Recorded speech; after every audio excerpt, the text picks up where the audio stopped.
Good evening and welcome all to the second episode of the second season of BC Wrestle Pod, the actual podcasting of the BC Wrestle Pod review YouTube channel, Twitch conglomeration syndicate thingamabob we do on the internet, not so weekly, but almost every day. Incorporated. Yes. If you are new here and you're like, y'all call yourselves the BC Wrestle Pod, why do you have a whole episode? Well, I'm glad you asked. So this is the monthly podcast in which we do things outside of reviews for wrestling shows and pay-per-views, where we actually talk about wrestling and just have a lot of fun. And that's exactly what we're going to be doing tonight. I am joined this evening by one of our newest members, but a longtime friend of mine, and I love him so dearly, is the Kilt Man. So I'm so happy to have you here. This is going to be a fun one tonight. Oh, I'm excited. I literally took a nap after, because at the time of recording, we had just like 4 hours ago done the Sunday episode of Duo Dynasty. And so as soon as we got off, I shut everything down. I took a nap, and then I got up, and I was like, I want Dino Nuggies, so I got me Dino Nuggies. Heck yeah, Dino Nuggies for the win. So this month's episode, for episode 2.2, is the Wrestling Talent Matrix. So actually, I have to give credit to Kilt here for this idea. And he was scrolling the internet, scrolling the Reddits, and found, someone's matrix of the intersection of in-ring talent and mic skills. And so we got in our group chat, we had a conversation. It was like, you know what? I think that would be a really fun thing to do. And thus, that is why we are here this evening. So, me and Kilt, and as well as some of our other hosts, have did their own matrix, and we're going to look at those this evening. And then me and Kilt are going to end by having a discussion about, one of the hottest topics right now, which we covered a little bit and talked a little bit about earlier at the time of this recording during our WWE review, is that WrestleMania is almost upon us. It is going to be 10 weeks before the big show. And we're going to talk about how we're feeling and what matches we hope we want to see, because we don't really get to chat about what we want to see at Mania that often. So we're going to do that at the very end. But if you are new here, if you like what you see, we do review shows for all the weekly television and pretty much all the pay-per-views, including some of the more smaller independent ones. We cover WWE, AEW, NXT, TNA, GCW, and adding to the rotation for 2025, we have done New Japan. We're going to continue to do New Japan, Stardom, Progress Wrestling, and then, of course, me and Will's all-time favorite of our new favorite promotion, Maple Leaf Pro Wrestling, which is we're covering all the continents as best as we can this year. So we're gonna have a good time. Of course, if you want to rep us in different ways, we also have merchandise, link in the description of this video below, where you can buy hoodies, t-shirts, long sleeves, stickers, mugs. It is a great time. So now that we got that out of the way, let us begin. So and let me just put our little slideshow together as it loads up. So what we did is we took the matrix that Kilt found for us, which is very, very beautiful. And we were each tasked with filling in our own brackets. So some of us, the matrices that we're going to look at this episode is, of course, myself, Kilt's, but we also have the professor and Minnie's matrix is done. So we're going to talk about those and, poke fun at things. So this is going to be fun. So I have decided to go in alphabetical order because I did not know who was going to be here this evening. So we're going to start things off. And actually, I'm the host, so I'm going to start me first because I can. Anyways, plus, I think it's a good talking point. Oh, no, wait. I put the wrong name on this. This is actually Minnie's. I was like, hold up, I didn't put this. So here is Minnie's matrix. So again, we have mic skills and in-ring skills. So we're gonna go over his, and then we're gonna talk about some ones we want to talk about. So we're gonna start in the very top left-hand corner. So Minnie has selected that Ric Flair is great. Well, in his prime, was great on the mic and great in-ring. Decent in-ring with great mic skills is The Miz. Terrible in-ring skills, but great on the mic was Mr. Enzo Amore. Great. So decent on the mic, great in the ring, Seth freaking Rollins. Decent mic skills, decent in-ring, Sami Zayn. Decent mic skills, but terrible in the ring, Mr. Mark Henry. And then to the bottom of his matrix, terrible on the mic, but great in-ring is Ricochet. Terrible mic skills, but decent in-ring is The Big Show. And terrible mic skills with terrible in-ring skills is the Shockmaster of all people. I was like, when I saw this, I was like, of course it is. I'm just like... He did actually relatively good on all that. I agree with pretty much everything, especially Enzo. Like, Enzo had a very bad time, I think. I think the situation surrounding Enzo when it came to in-ring stuff, as well as also his personal life. I think that if there was some less of that, he probably would have been better. But he was fire on the mic. I partially agree with the Miz, but I'm a Miz hater, so I personally would probably bring him down maybe to decent on the mic because he's kind of meh for me.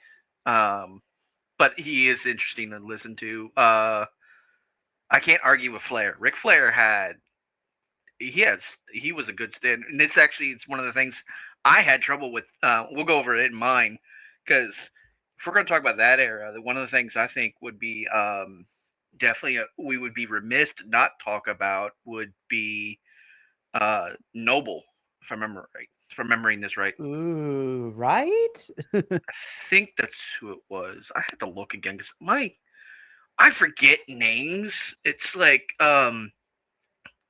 it's the British guy. It's William exactly what Regal? Regal. That's who it was. It was Regal. I don't know why I was thinking Noble for some reason.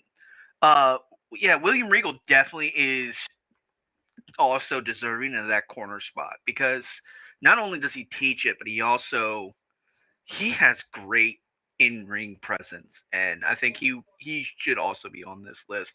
And we'll go over it later. Yeah. So when Minnie sent his over and I looked at this, I was just like, yeah, I can make an argument of good placement for all of these, but I agree with you. Enzo was great on the mic, but his ring skills were not the best when he was with WWE, and of course, issues and all that didn't necessarily help him. But yeah, I think we both can agree. Shockmaster, oof. That was ooh. I wasn't even alive during that time, but wrestling history nerds, I'm like, bro, no, just no, just no. If I had to make any changes, no, I mean Prime Ric Flair was pretty good, but I didn't pick Flair. For mine, I almost put Seth, great in ring, great on the mic, and then I thought of someone, me personally, I was like, oh yeah. So, but Minnie, I'm gonna get his thoughts later when we see him. It's like, so tell me about your grid. Make him do it on our next week's WWE review show. Be like, really quickly, tell me about this grid, and we're gonna get the professor too because it's great. Speaking of the professor, between him and Adolfo, I love both of them because they are given the homework assignment and then they kind of just do their own thing with it. So let's talk about the professors because I actually really dug his. So here's the professors.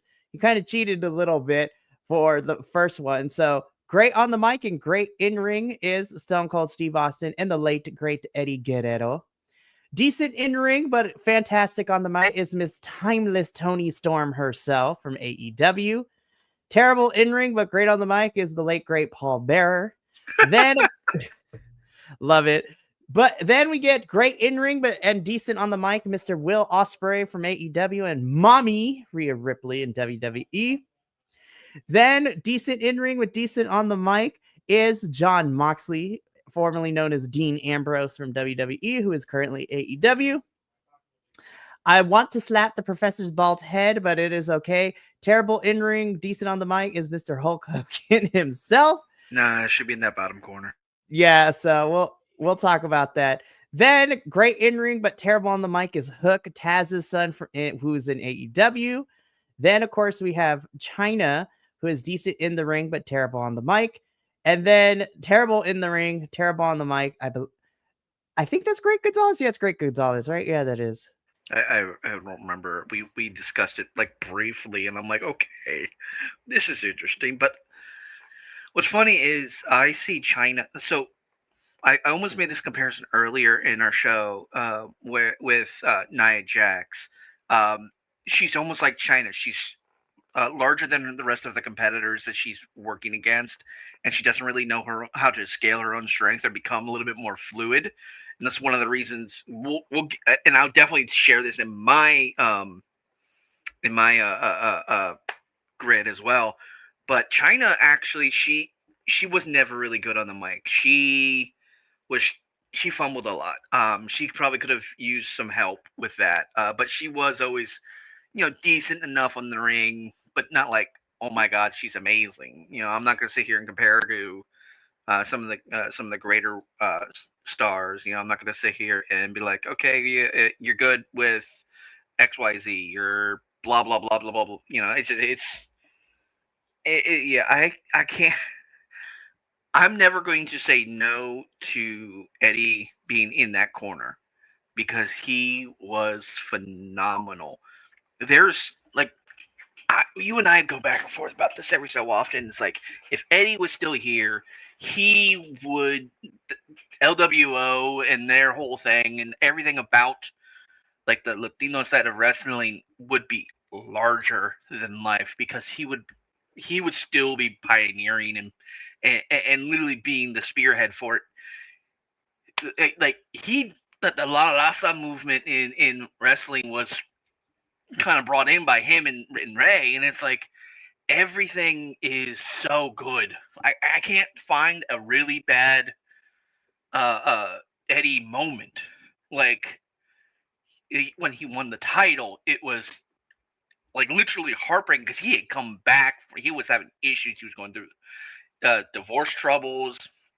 I think he had a custody problem. He was an alcoholic problem, and he was fighting like not like in the I'm let's show this as a fight, but he was actually literally fighting, almost like when Matt Hardy did his had his issues before he got clean. You mean That's Jeff? yeah. Sorry, I confused the two. It's like Nah, Jay it's and okay. Jimmy. Oh my god. No, but yeah, it was Jeff. And then of course us wrestling fans remember when he was in TNA, the infamous, he wrestled Sting like not not sober, and Sting was mad.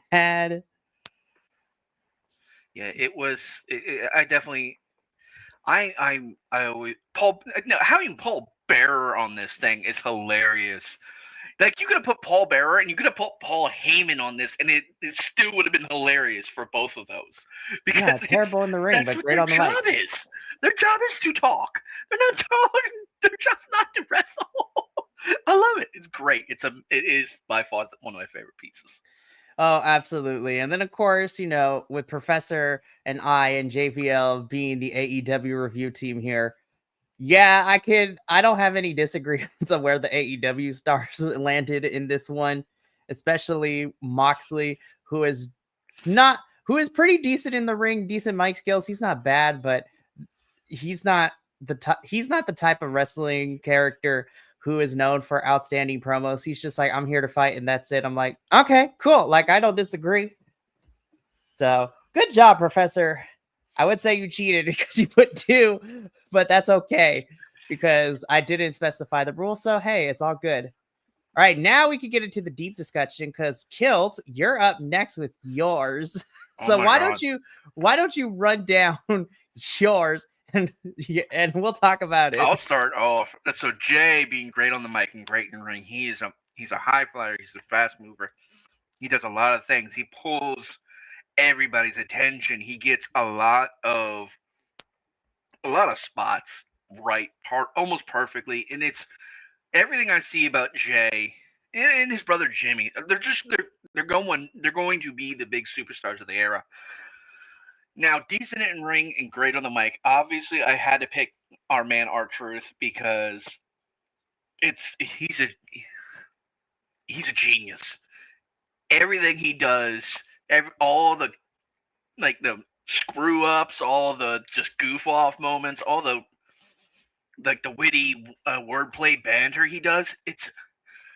I cannot find anybody better on the mic than him personally. Great. And I'm going to have to beg forgiveness from Her Majesty, but the Queen, Charlotte Flair, I've not been impressed. I have not been at all impressed with anything she's done in the ring. She's good on the mic. She's, she's gotten the reactions she's trying to get, but she's not that great. And then so we'll skip down to Penta. Oh, I love Penta. Penta is amazing. Zero meta. And it gets to a point where it's constantly too much, but you know what? I'm gonna leave him, let him do his thing. He has fun. I have fun. The only reason I say he's decent on the mic and not great is because good's not a category.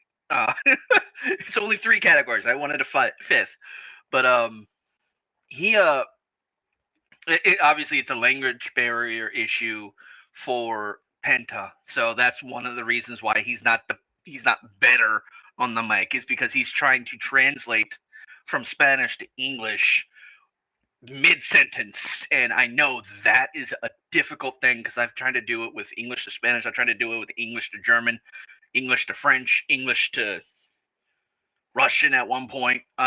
It is when you're bilingual, it is a very difficult thing because you think one way and you have to speak another. And I understand that's his only, and he's great at English. His English is amazing. that's his only downfall because he has to translate first. So that's his only downfall, and that's why he's decent on the mic. In Solo Sikoa's defense, he's come a very long way. Like, that man has been terrible on the mic for as long as I've known, and then in the later years, in the current generation of Bloodline, he's starting to get better and better and better. He's always been good in the ring, excuse me, but he's been great in getting better on the mic. Every DIY match, I practically skip because I really don't like them. It doesn't appeal to me. Like, I would put them as terrible on the mic and maybe good in the ring because they do have some good spots. But in all honesty, when they go out and they start talking, they get the response that they're looking for and they're trying to get and trying to garner. But I just do not like their matches because it's either predictable, it's boring, or just it doesn't really sell anything personally. And now, the bottom row. I love Otis. He can get better on the mic. He's great in your ring. He does a lot of good stuff. He's able to move with his size and his frame, and he's just fantastic. But he needs better mic skills. And he just needs to improve on that. Now, going back to our next contestant, it's Dirty Dom. The only reason why he's terrible on the mic is because he created a character that no one wants to hear. No one wants him to talk. So it's like, well, you can't really improve your mic skills. You're kind of weak. You're kind of all over the place. You're not great. You got good moves. He does put on a good show. Obviously he's been in the industry for a while, but it's like he doesn't really. He doesn't have the mic skills. But that's also his own downfall because that's the way he made his character. He's made his character to be booed out of the stadium. And so he can't really he's written himself into a corner, so to speak. And then finally is Nia Jax. So she has a size problem per se with her wrestling because everyone else is so small in comparison to her, or smaller, I should say. That her matches are slow. They're over thought out because she's trying not to hurt anybody again, which is great. I'm glad she's improving, but it's one of those I kind of don't want to watch any of her matches. I don't really want to watch a lot of it. She's not the greatest on the mic. She could improve a lot on the mic. And if at any point, like, she decided not to wrestle and kind of go the Paul Heyman route and be a manager, that actually probably would suit her a little bit better because the way they script her, it makes her more or less terrible on the mic. And we've had this discussion where I sent you an interview with her, and she was killing it, and then she was having fun. She was amazing, and it's the way the character is scripted for her, the way that she is per se, trying to make that duality and not let, and I think she has a little bit too much creative holds on her that aren't allowing her to kind of flourish on the mic. So that's actually what's funny is underneath her is Pete Dunne. I didn't want to be rude. Because I wanted to put someone else. I wanted to do two, but I didn't know if we could. So I had put Pete Dunne on there because Pete Dunne's accent is thicker than necessary. It's weird. It's just so I don't like listening to him. I don't like watching him wrestle. Like the whole finger breaking thing. Yeah, that's kind of cool and kind of like interesting, but it's just like, I'm not the big fan. I just don't like you. Like you may be doing good things to someone else, but to me, you can just go over there, please. You look weird as shit. Oh Leave me my the fuck alone. gosh. Oh my goodness, Kilt. I mean, it's your Matrix. I disagree, but that is okay. Well, that's one of the reasons why I put Naya on top of him, because I just like I don't want to disrespect him too much, because this is like the second time I've seen him. So it's like I didn't want to base what Right. I was judging off of this much exposure to him. No, and it's okay. And like, so I know, so before, so not this is Naya's second stint in WWE. She was part of of releases, and then they brought her back. So I will say, me personally, I've enjoyed Naya this second time around, but it's really hard when she's stuck in the same thing. So hopefully they let Naya do something else, because I think the potential is there, but we have relegated her to just be this big powerhouse who is just throwing people around. And it's really tough for wrestlers who are just power-based wrestlers who don't have the agility, because then they can't really do much against like smaller opponents or more technically sound opponents. But I can't disagree with anything. The crazy thing is, with your Charlotte pick, I was like, we haven't seen her fight quite yet. I hope we get at least something from her before Mania. I'm like, you can't tell me you're going to just not let her fight somebody in the 10 weeks leading into Mania. Can you? I didn't like her appearance in the Rumble. It didn't appeal to me. It was like we're handing someone, here you go.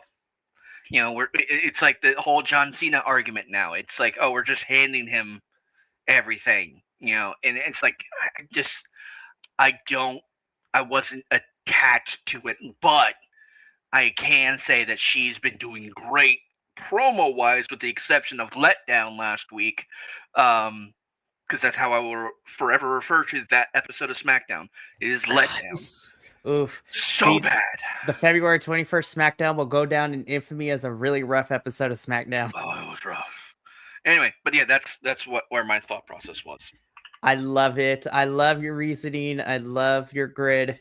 Fantastic work, Kilt. Good job. You get a clap. Alrighty, now. Yeah, go clap. Alrighty, now it's time for me to put my money where his mouth is. So here is mine. So I will give my reasoning. I try to incorporate everything that I watch. So this is where I ended up with mine. So you didn't. I just saw your corner. Oh my god, you did exactly. I didn't say anything, because when you brought up when we were looking at the professor's grid, I'm like, oh, Kilt's gonna get a kick out of this. So let me go through this. So I'm gonna start in the very top left-hand corner. So great in the ring and great on the mic is personally one of my favorite wrestlers right now to come out of like the last year and a half or so. From TNA is Mr. Mike Santana himself. I think his in-ring skills are fantastic, and for a big man, he has the power, but he has the agility as well. I think and what kind of put him up there for me is that I do starter packs for people, in the sense they're like, what matches have you liked within the last month? If you like, because I have all the logins, y'all, if you want to watch. His I Quit match against Josh Alexander from last month's TNA pay-per-view was fantastic. And now he's currently in a feud with Mustafa Ali, which is getting crazy. The storytelling's a lot of fun. So he's fantastic on the mic, because he's just real. He's from New York. He's very hood when it comes to that, but he's very authentic in it. It's not played for a laugh or a character or for dramatic effect. He's just him, and he's fantastic. Just like the professor, I also have Timeless Tony Storm for decent in the ring, but fantastic on the mic. If you have seen any Timeless Tony Storm promo, you know what we're talking about. Like, everything that comes out of her mouth is gold. And then, of course, as we all know, terrible in the ring, but one of the best talkers next to the late great Paul Bearer is, the tribal chief, the only tribal chief's, right-hand man, and Mr. Paul Heyman. As we saw, he's not the right Paul. And we know he's not a good wrestler. I mean, he got thrown through that table by Solo in the Bloodline. And that also, need I remind everyone, 2 SummerSlams ago, when it was Roman versus Brock Lesnar in a title for title match. Essentially, Paul Heyman got weaponized, and he got used as a physical weapon. Brock Lesnar picked him up and chucked him like a bat at Roman Reigns, which was crazy to watch. I was like, oh God, Paul is a weapon now. It's crazy out here. So he hit a mother effer with a mother effer. Exactly. It's fantastic. So then moving on to the middle role, decent on the mic, but great in ring, just like the Professor. I also have the aerial assassin of AEW, Mr. Will Ospreay. I don't care what nobody says. And there's another host who me and him have gone back and forth in the past about, I love Will, he does not, but we've come to a understanding, and he's kind of come around a little bit. Will's in-ring ability is fantastic. Of course, you know, sounding like an elitist fan, but Will in New Japan Pro Wrestling is great, and he's killing it right now in AEW. However, of course, now that he's in an American wrestling company, New Japan really didn't have him do too much on the mic, but now he has to, because Americanized companies make you do promos like this. And I think his mic skills are decent. He's just his authentic self as well. But you could definitely tell that talking for a long period of time is not his strong suit, but he does cut some really great promos. It just depends on who his dance partner is on the mic across the ring. When he feuded with MJF leading into All In 2024 in a Wembley Stadium, that was actually really good because MJF forced Will to get better on the mic and do the verbal jabs. Hey, your laundry's done, by the way. I know, it's crazy out here. I'm sorry to interrupt. Can I just go back to your top corner for a second? Yeah, sure. He is a tan version of Joakim Broden from Sabaton. Yes. I love that comparison. No, seriously, if you check out any of Mike Santana's TNA matches, kilts, they are fantastic. And actually, a lot of them are on TNA's YouTube channel. I'm going to send you a link to his Texas Death Match with Mr. Johnny Dango Curtis, formerly known as Fandango in WWE. That match was crazy bloody. It was good. This one really hurt because I was like, I want to put him on here, but I can't put him. Like, recently, I'm like, he's decent in the ring. He's good on the mic, but like you said, there's no good. So decent I have in the middle of my matrix is Mr. L.A. Knight. Yeah. I don't care what nobody says. I think he's a good wrestler, but he does miss a couple of times from time to time. And depending on who he's up on the mic against, it can go one of two ways. It's going to be an excellent promo battle, or it's like not necessarily the greatest for the opponent because LA Knight's going to crush them verbally.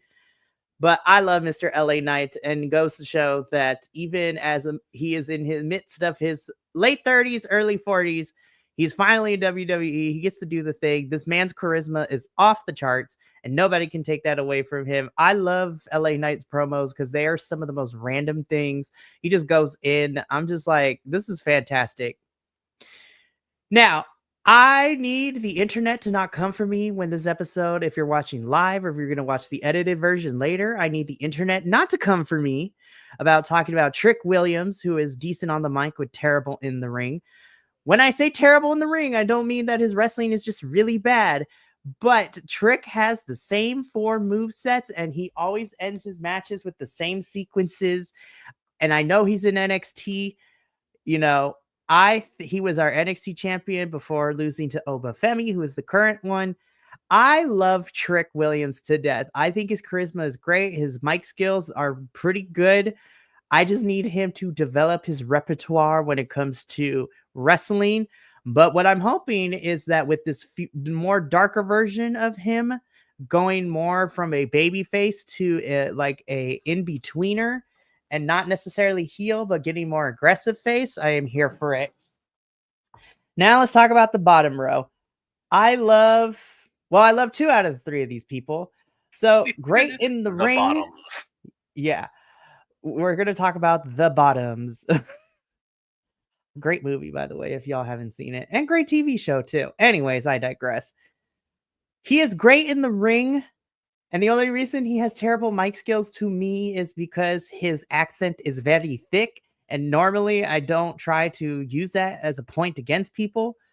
But they also don't give this man a lot to say in terms of good promo stuff. But this is the Mad Dragon himself, WWE's Ilya Dragunov, who should be returning from injury very soon, which makes me super excited. He's been out for the last couple of months due to injury, but this man was one of my favorite folks watching NXT UK, then in NXT. Fantastic. Him and, well, formerly known as Volta, because he was still Volta back in NXT UK and Black and Gold NXT when they had their match. It was a banger. Ilya's fantastic in the ring. Like, you want to talk about people who need to be told that wrestling is not real, quote unquote. Ilya Dragunov's matches, somebody's always about to die. Like, he is throwing his body. He's always bleeding at the end of the match. He's like a John Moxley who bleeds after every match, but he doesn't need it to feel alive. Ilya is just he literally is the Russian czar. Like, this man, because he's very fluent in the Russian style of wrestling, so it's very heavy-handed, hard hits. Like, you gonna leave welts at the end of it. I think he's fantastic in the ring, but his mic skills are not the greatest. Then we move on over to his other counterpart, decent in the ring, but terrible on the mic. I don't care what nobody says. Braun Breaker has a lot of energy. He's like a little chihuahua. He has a lot of energy. He does a lot of barking. But what comes out of his mouth is not necessarily the most substantial thing on the planet. And I love me some Bronze Breaker here, like him and his spray tan, I swear. But I feel since becoming the two-time Intercontinental Champion, and this goes into our discussion question at the very end of this episode, he hasn't done much. And the little talking that he has been kind of not great. Like, he doesn't have a lot of worthy promos. Honestly, they're very forgettable for me. So hopefully he could change that. He's just being built as this. He gonna spear you into oblivion, and those things hurt. And then finally, those of you who were tuning into our Ring of Honor reviews all last year know how much myself, Jesse, Andrew, and JVL despise this man. He is supposed to be the mouthpiece for the Iron Savages, which is, Bear Boulder and Bronson Boulder.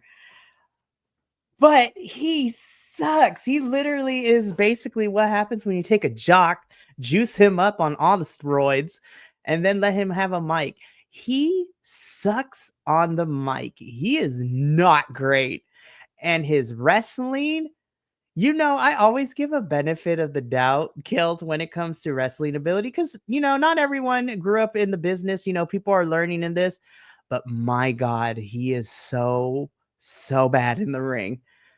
Like, he knows like one move, and we're far enough into the episode, he always manages to fuck it up. I was just like, you had one job and you fucked it up big time. Oh my God. I always roll my eyes whenever he's on my screen. And now that the Iron Savages are no more, because, one of them hasn't been there. One of them got fired because he got arrested for DV, which is crazy to me.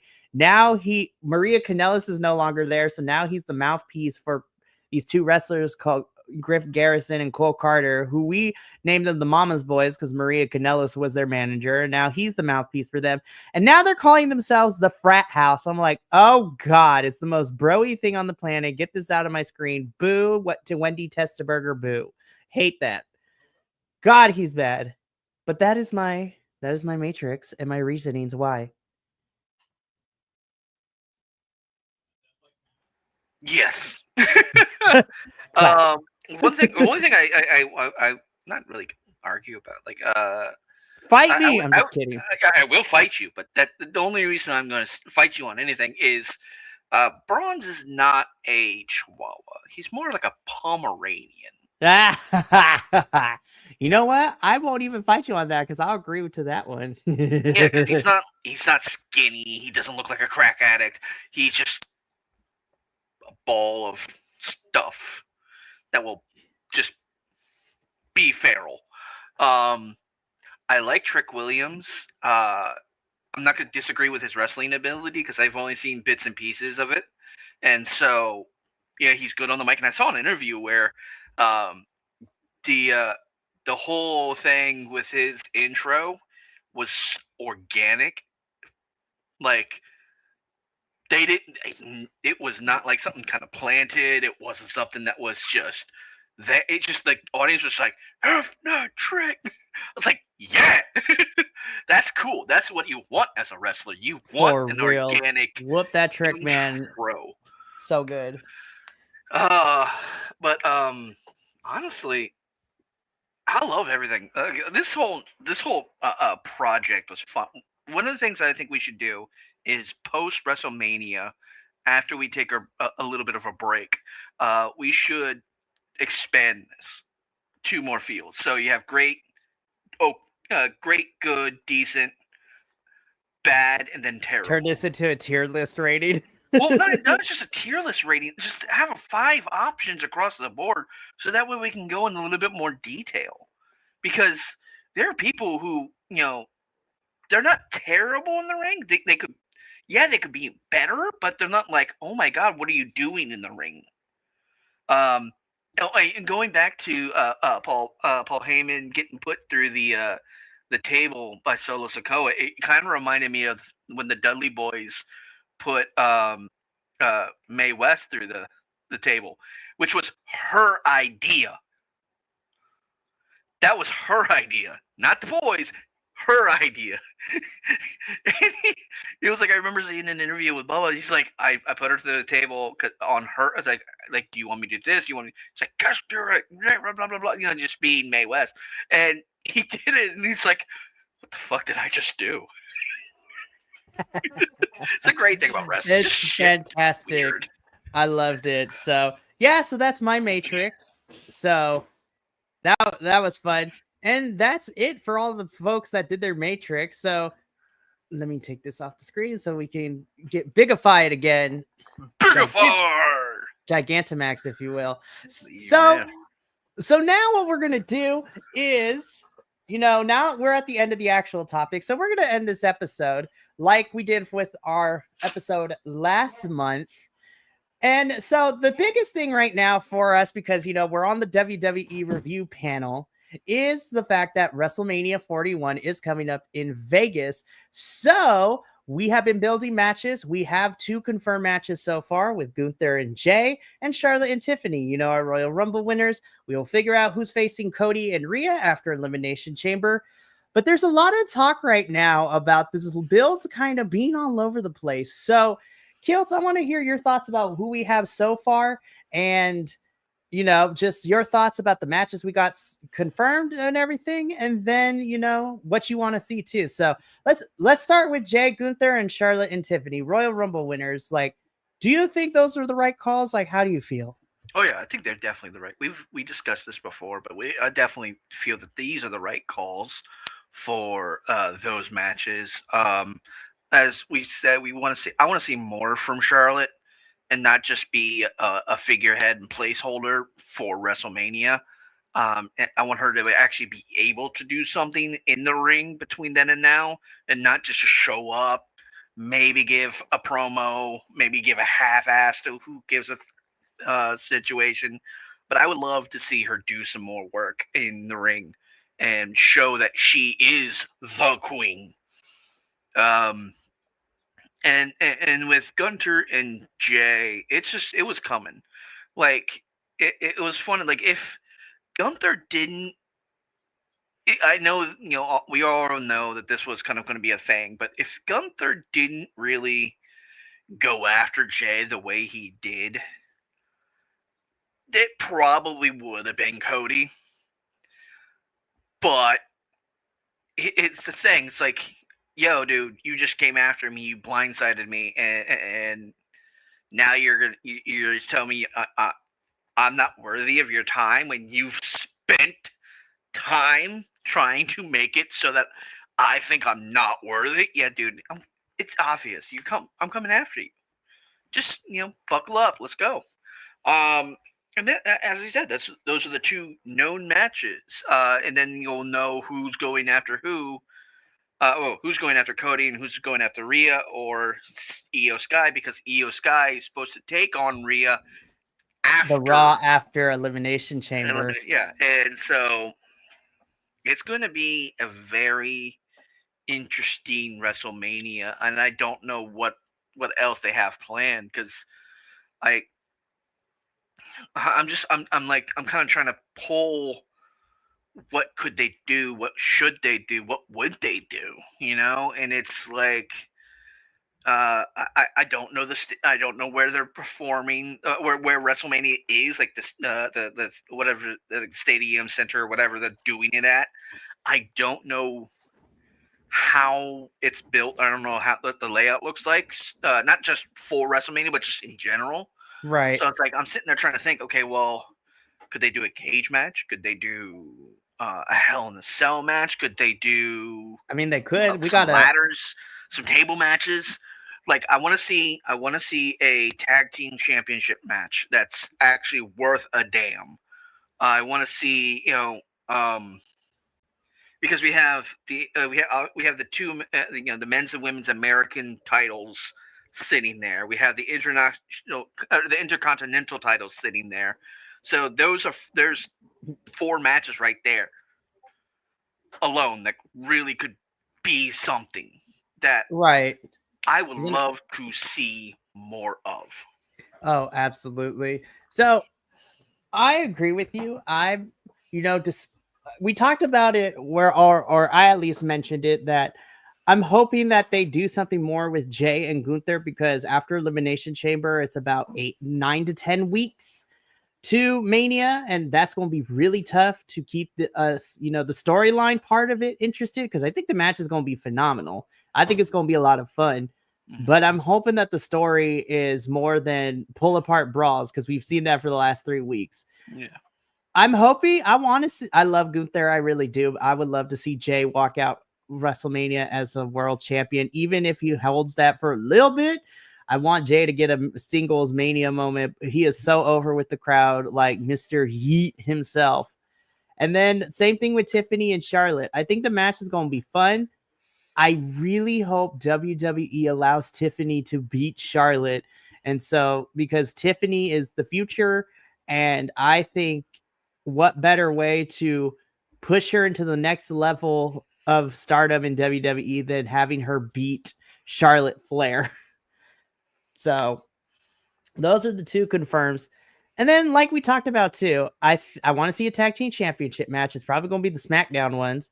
I want to see War Raiders have a match at Mania, but I honestly don't know who their WrestleMania opponent would be because I'm gonna be honest, the Raw tag team division is kind of struggling a little bit. Oh, yeah. Well, so is the SmackDown division as well. I will say though, despite everything, SmackDown at least has 4 men's tag teams between the War Raiders and American Made. And now, well, Austin Theory and Grayson Waller are on Raw too now. But we really haven't gotten much from them. So I'm just like, the Raw tag team division needs something. They do. The Mayo brothers need someone else to go against. Yeah, there's that. And again, I love the War Raiders. I really, really do. I want them to be at WrestleMania, but who knows what we're getting right here. And then, of course, we have all the non-title matches too. Well, I still want my ladder match for the Intercontinental because Braun is fighting with everybody. And what better way to get everybody in the same ring but have a ladder match? I want them to actually start building, poor Shinsuke is not being utilized properly. I want to see the United States Championship be defended. Shinsuke, I think, would be great, but I don't know what we're doing. And then, of course, I'm hoping that we start building, who's going to face, Lyra and Chelsea Green for the women's IC and United States Championship. I want to see that happen too.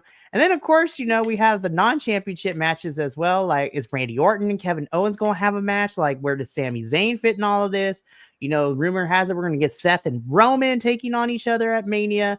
Solo and Jacob taking on each other at Mania too, depending on where this will they, won't they, I love you, but I also hate you at the same time story.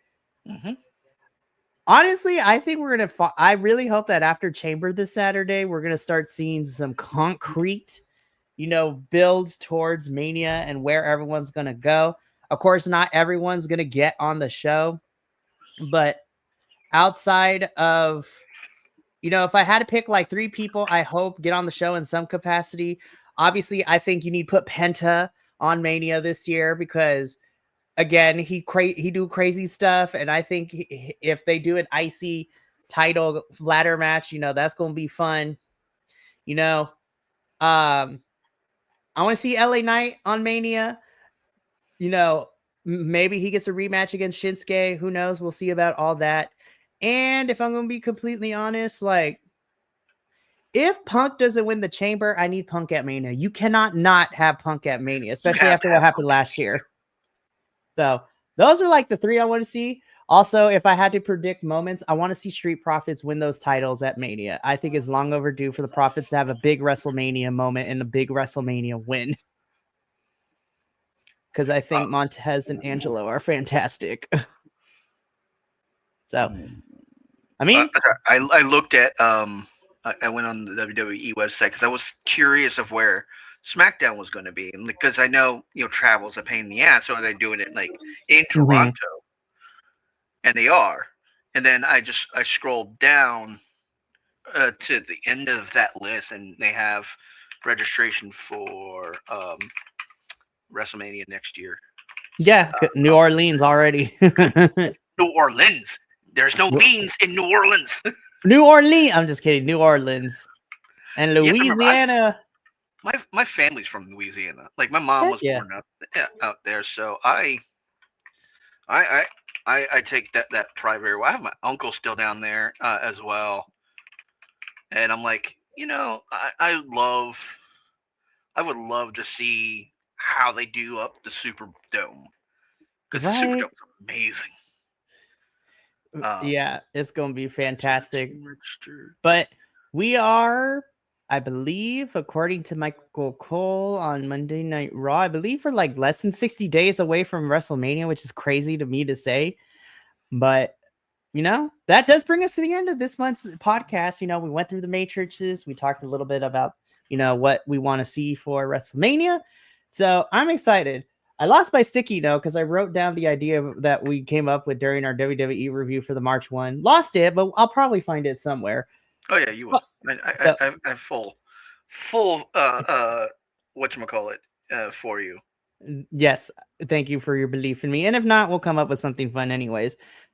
But that's going to be it for this month's episode of BC Wrestle Pod. We will be back on the last Sunday of March with our third episode, because we only do this once a month because of all the crazy stuff.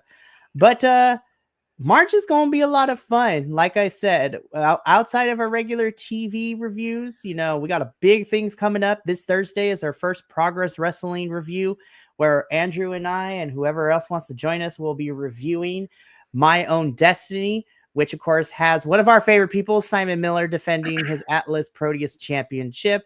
But there's also some good talent there. And of course, the big thing for me is Japanese legend herself, Ms. Meiko Satomoto's final match in the UK. She is retiring this April, so she's going up against probably one of the best women's wrestlers out there currently in Rio, which makes me super excited. So I'm going to be popping that on as soon as we're done here. And then, of course, March is jam-packed. We have our Elimination Chamber review happening next Monday. We're doing a live watch-along on the 9th for AEW Revolution, with the review being on the 11th. We are also jumping back to the land of Canada, as Will and I will be covering Maple Leaf Pro Wrestling's second event, Mayhem, which makes me super excited. And then, of course, we also have some other things. TNA Sacrifice, their next pay-per-view is next month as well. We have our podcast episode. Trust me, folks, March is going to be pretty light when it comes to certain things. But let me tell you, once we get through March, it's all hands on deck, because stay tuned for more information as we go through March. But WrestleMania 2025 Hell Week is returning on BC Wrestle Pod, and we have a jam-packed schedule. We are expanding. It is no longer just 2 nights of WrestleMania and NXT Stand and Deliver this year. We are covering some other stuff, and a couple of the BC Wrestle Pod hosts may or may not be together in one room. They're this whole entire thing in April, so this is going to be crazy.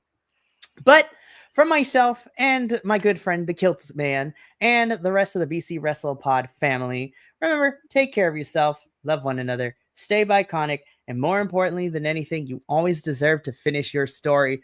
We will catch you Tuesday, hopefully, depending on things, with AEW. But if not, we will definitely see y'all back for NXT and CMLL on Wednesday. But until then, sayonara, adios, and take care of yourselves. We'll see you later.